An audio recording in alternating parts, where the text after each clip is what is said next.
In Bihar, the Election Commission claims to have carried out a special intensive review, an SIR, which we have maintained from the beginning is nothing but an exercise in mass disenfranchisement. 65 lakh voters have been deleted, and the government refuses to have a discussion on this. In the midst of all of this, every day, more and more bizarre cases emerge from Bihar as part of this SIR exercise, an exercise which the Election Commission has put its stamp on, which says it is comprehensive and it is accurate. Why don't you decide for yourself? We have in the district of Samastipur an online application in the name of Donald Trump. The request was made on the 29th of July through the government portal from Mohiuddin Nagar block, and it's using a photo of Donald Trump and listing a local address in Hasanpur village in Mohiuddin Nagar. The second, which is even better, which is in Khagaria district, officials have found online applications, residence certificate applications in the name of Lord Ram, Goddess Sita, and even a crow. That's right, you heard it, a crow. These forms are including mythical or animal photos and clearly made up names and addresses. The Lord Ram application lists Raja Dashrath and Ma Kaushalya as the parents. The village is Ayodhya, but it's in Khagaria district, not in Uttar Pradesh. So this is the state of the SIR application. These are just 2 or 3 instances. This is an intensive review which is carried out by no less than the Election Commission of India that is insisting to everybody that this exercise is foolproof and is completely accurate. Decide for yourself. The circle. देखिए, सरकार को बताना चाहिए कि वो किस बात से डर रहे हैं।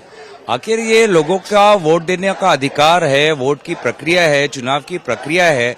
सदन के अंदर अगर देश के चुनाव की प्रक्रिया पर चर्चा नहीं होगी, जायज सवाल नहीं उठाए जाएंगे तो कहां उठाएंगे? लोग तो इस बात से डर रहे हैं कि ये सरकार किस बात को छुपा रही है, किस बात से ये मुकर रही है। बात स्पष्ट करे। तकनीकी कारण दिखाकर चर्चा से भागने की कोशिश, ये सरकार की ये काम बहुत ही निंदनीय। It's a very simple thing. We are only asking for a discussion. It's very easy for them to resolve within 5 minutes. They should discuss it. What is the harm? Our viewpoint will come, their viewpoint will come, it will be over. नहीं, देखिए दिक्कत क्या है ना कि मास deletion programme है, ये SIR नहीं है, बेसिकली इंटेंसिव डिलीशन है। कोई वर्गीकरण नहीं, किसी का खाता खेसरा नहीं, कोई एपिक नंबर नहीं। ढूंढो तुम लाखों की भीड़ में एक नाम को। तो ये समझता हूं कि सरकार के इरादे पे जो फैसला हो रहा है, जो हो रहा है, ये घोर अलोकतांत्रिक। सर, आप लोग चर्चा की मांग कर रहे हैं कि इस पे सदन में चर्चा हो, लेकिन सरकार इसके ऊपर चर्चा करने के लिए संवेदना मर चुकी है सरकार की। प्रोटेस्ट कर रहे हैं और हम बस इतना ही बोलना चाहते हैं कि चर्चा हो, आलोचना हो। हमारे प्रधानमंत्री, हमारे होम मिनिस्टर वो चर्चा करने से डरते हैं और इसलिए हम बोल रहे हैं कि वोट चोरी करके आप जीत नहीं। We want a discussion about it in Parliament, and they are not allowing it. It is not that we cannot discuss election reforms in Parliament. We have to. It is very important for the democracy, and we are not getting time to discuss SIR.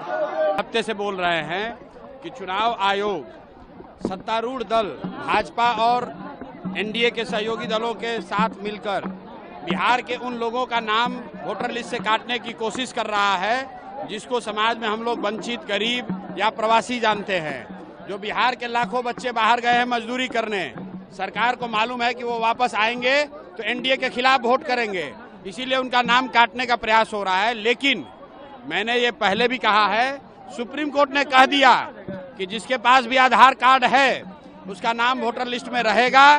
चुनाव आयोग को नागरिकता तय करने का कोई अधिकार नहीं है।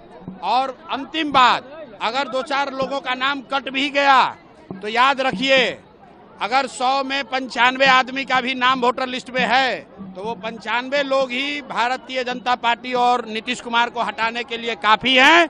इनको कोई नहीं बचा सकता, इनको हटना ही है।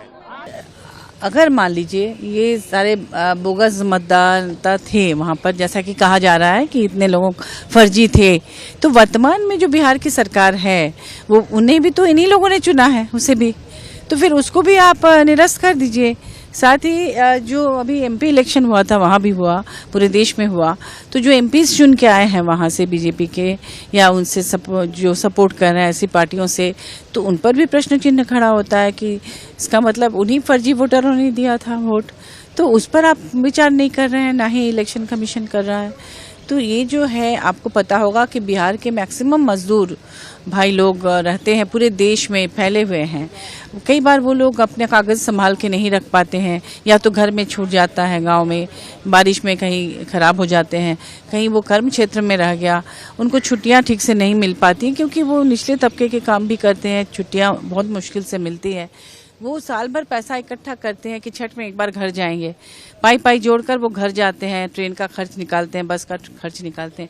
ऐसे में तुरंत से दौड़ के जाना और जाके वहाँ पर अपने आप को साबित करना कि नहीं मैं सही वोटर हूँ। ये लोग साल में वोट देने भी घर जाते हैं, आपने देखा होगा कि ट्रेन और बसेस में कितनी भीड़ रहती है। तो ऐसे में एक महीने का समय कुछ भी नहीं होता ऐसे लोगों को, और वो बहुत जागरूक भी लोग नहीं हैं, कई लोग पढ़े लिखे भी नहीं हैं, ऐसे भी लोग हैं, इसलिए थोड़ा और वक्त मिलना चाहिए और इस पर पुनर्विचार करना चाहिए। इसके बाद देखिए, खतरा सिर्फ बिहार को लेकर नहीं है, ये पूरे देश में फिर होगा, फिर झारखंड में भी होगा, बंगाल में भी होगा और पूरे सभी महाराष्ट्र में भी होगा, सब जगह होगा। तो उस समय पूरा समीकरण ही बदल जाएगा, ऐसा लग